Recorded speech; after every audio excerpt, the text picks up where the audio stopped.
ये टाटा एसी है। इसका फुल कंडीशन खराब हो गया था, मतलब इसका अभी वो फुल एफ्रॉन मतलब सामने का शो भी देखिए पूरा डेंटिंग किया गया है। ये सब देखिए, इसका मतलब फुल एक्सीडेंट हो गया था। ये पूरा डेंट है। ये पूरा हमारे जैसे कौन आदमी ने ठीक किया? 2 मंथ हुआ इसको, मतलब बना के दिया था, फिर से ठोक के लेके आया। कस्टमर पूरा दारू पी के गाड़ी चलाता है, इसीलिए इस प्रॉब्लम हो गया।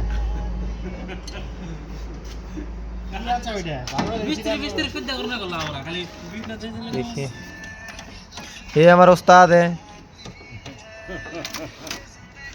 ये हमारा डेंडर मिस्त्री है, ये सब गाड़ी का काम किया है।